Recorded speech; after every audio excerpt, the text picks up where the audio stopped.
All right. Grand risings to your party people. This your man Griff. I don't know if I'm gonna just do one. Well, I might do a few videos. I don't know how I'm gonna do this, but today, I got a good one today. 6 of them, and I got all the documents. Oh yeah, 6 closings, and I got all the documents. Oh man, I'm on my way to my first one at 8 a.m. Then I got 8 a.m., 10:30, 2 o'clock, then 4, 5, and 6:30. Whew. Yeah, yeah. Rolling, y'all.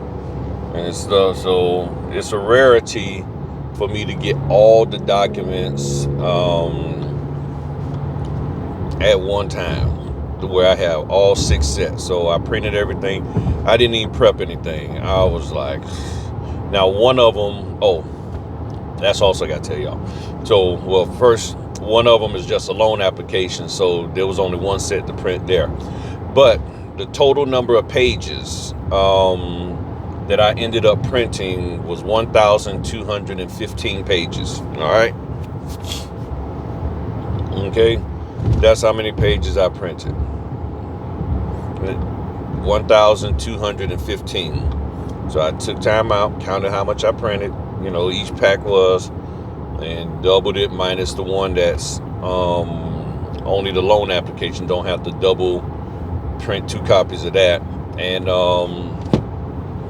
yeah, so 2 reams worth of paper, if you want to look at it that way. A little more than 2 reams worth of paper that I printed. So if you don't like printing, don't like the smell of printed paper or whatever, then I guess you won't be doing loan signings. You'll stick to something that you don't have to print. But that's what I ended up doing today, and got 2 sets of docs to print. To drop off to the FedEx, and I should be good to go. So I'm good. Yeah, I got everything I needed today. Yesterday was a decent day. One of my late signings yesterday ended up taking a little bit longer than I wanted, so I couldn't. It was a meeting that I needed to be in, and I couldn't get into that because of that. And I only had 3 closings yesterday, but that last one was the butt kicker. So I got to go back and get caught up on my meeting notes and everything for that. But yeah, well over 100 closings this month. Haven't finished doing the final numbers, but I did a preliminary one, and a couple of days ago I was at 63 closings just off of SnapDocs. Out of those 63, like I think I shared with y'all earlier in the video, was it y'all or just the members? But I shared 17 out of the 20 out of the 63 were $100 or more. So at that point, it was 26% of what I've done on SnapDocs was $100 or more. My average was $86 per signing. That was my average. That's what I averaged. So, and it came out to probably about $1,600 worth of orders that were $100 or more. Out of those 17 that I did. So, yeah, you just got to work. I keep sharing with y'all, just got to work. And I know a lot of y'all are like, well, Griff, I want to do it, but I can't get selected. And I keep sharing with people over and over and over again. After you get your profile set up, it's pretty much from that point. Now it's about whether or not the company has work in your area. That's the first thing. Do they actually have work in your area? If they do not have work in your area, then you're not going to see any notification. But if you're seeing notifications, but they're not selecting you, then that more than likely means they've been directed to select only people with a certain criteria. They got a certain level of experience. And we can't control any of that. The other thing we also have is people are working a job or working a W-2. And I talked about that, about being part-time or full-time in this business, and how people are working a regular job, but then they're taking orders and then they can't make it and things of that nature. And I did a video about that about the other Friday ago, and get off on 11B. The order dates and times are set by the title company. When underwriting says, yep, it's clear to close, title says, okay, yeah, we can get all of our stuff together. The lenders get all their paperwork together, and then they coordinate with the signer. I think the misconception is that people think that when we get the order, they're coordinating with us. Like the title company is saying, hey, you go, close this, that, and the other. But they're actually, slow down, my man. Come on, you see us here. The title company is not trying to coordinate the time between us and them. They've already coordinated between them and the signers, and then just saying, hey, can you do it on this date and time? And then either you can or you can't. And unfortunately, depending on where you live at, you may have the bulk of your orders are all during the daytime, during normal working hours, Monday through Friday. You may not have anything on the weekends at all. So it's up to the title company as well as the signers to be willing to do it on the weekends.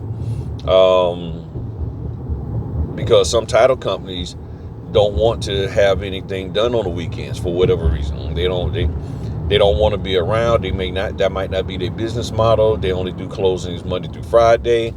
Anything that's on this weekend is not happening. Then other title companies will be like, yeah, we can do it on the weekend. We have no problem. We'll support that. It all depends on the companies, the title as well as the lender, as to whether or not things happen on the weekends.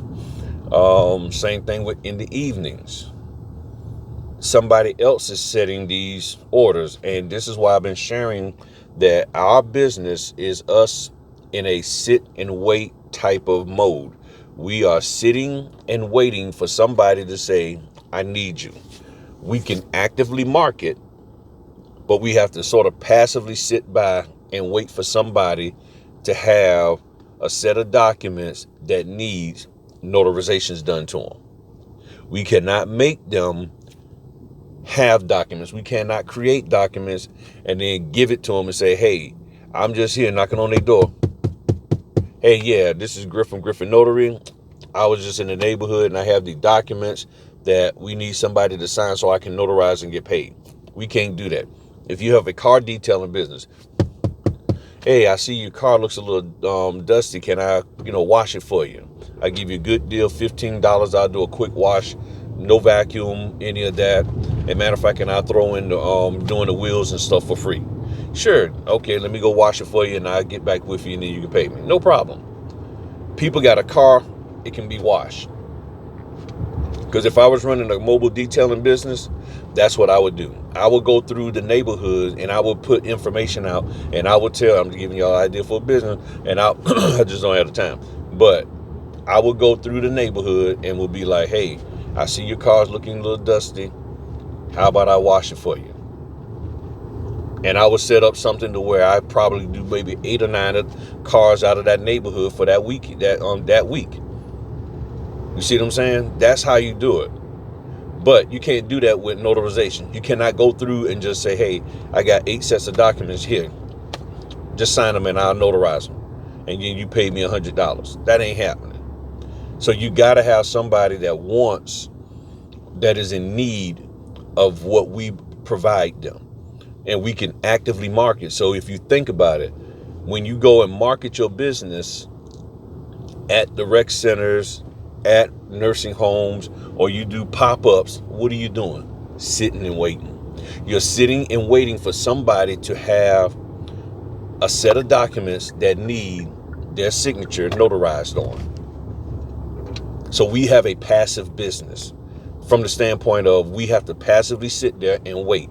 And if I'm wrong, please share with me how I'm wrong in that.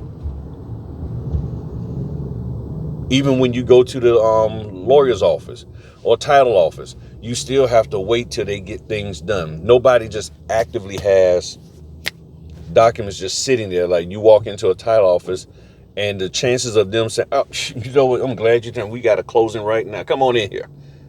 That's the way it's marked. If y'all think that, if y'all have ever thought or got the impression it was like any of what I just said, for is you can just walk into some title office or whatever and somebody's supposed to just have these documents ready. You know what, we were waiting for some stranger notary to come off the street and put a 1 in the chat.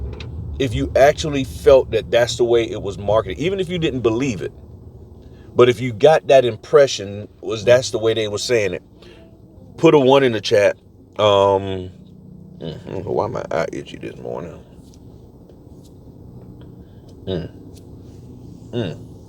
Ain't nothing in there. I thought something was in there. Ain't nothing in there. Just itchy. Just tired. So that's the thing. That's really it. We can actively market, but we can't just make somebody have something to be notarized. There's just no way, because in most places we're not legally allowed to do that unless we are trained in that via state approved training to prepare legal documents. And then the person has to have a need for the legal documents. And that's why a lot of people try to get into state planning. And that's why a lot of people who hop into state planning are starting to try to do all this marketing of estate planning services. And even with that, you got to make sure that you're legally allowed to do that in your state where you're marketing estate planning services, and then you're going to be the notary for it. You're, in a sense, helping them get those documents together. You're linking them to a system to get that done. And the only reason why you got that business is because you have marketed it, and you got to make sure that your state is okay with that. And I don't care what any trainer out here says, you got to make sure your state is okay with that. And just because it seems to be a good money making thing, which I get the concept, you still got to make sure that it doesn't violate the unauthorized practice of law. And any trainer that's teaching you that kind of stuff, and they haven't taken the time to do their due diligence to make sure that what they're telling you to do is valid in your state, to me, they're a shyster. Because they're just getting the money. It's just a money grab. They're just pulling money from you, and you're thinking that, oh, okay, yeah, I can do this, and then you come to find out, oh, I can't. And you don't spend all that money with them, and more than likely, I know it's that cold air hitting my eye, making it itch from the AC. And that's all it is, because it's like, well, yeah, you should have figured that out before taking my course. But you had no indicator, so now I'm giving you the indication. Before you take another course, you need to find out what it is that they're actually teaching you, and whether or not what they're teaching you to do is legally allowed in your state. Do not take another course until you find out whether or not what they're teaching you is legally allowed in your state. Do not take another course until you find out whether or not what they're teaching you is legally allowed in your state. Period. It's just that simple. Okay? Do not. So get out here and grind. Make sure what you're doing is legal. Make sure you're doing things correctly, and have fun at it. And stop stressing over every little thing with this business. You know, I get that everybody wants to make money. The money will be made. You just got to go out there and do the necessary. Have I been here? No, I ain't never been on this street before. Have I? Yes, I have. Yep, that's the Jewish place. Yeah, you just got to make sure that you're doing things correctly, the way it's supposed to be done. And as time goes by, you will build up a reputation out here with these companies to make the money. The reason why I'm having the work that I have is because I've gone out here in the tough times in the beginning of this year, 5-6 years ago, and I just grind. I just went out here and did the work that I needed to do and it's paid off. And I'm happy. It has really paid off. I'm going to park over here and walk back to them. Can I park here? Okay, this is not the first Wednesday of the month, so I can park here between 9 a.m. and 2. It says no parking on the first Wednesday of the month. And this is nowhere near the first Wednesday of the month. And with all this here, this is Norfolk I'm in this busy city streets. So I have to be careful parking because these folk love to tow you. All right, party people, y'all have a good one. Hopefully I can hurry up and get this uploaded. Seems like it takes forever when I'm out here in the streets. But, yep, I got 6 closings today. And all of that. But I got you. Your Uncle Griff got you. And I'm going to do everything I can to help you be successful in this business. Y'all just got to get with me. Information's in the description. Watch the YouTube videos.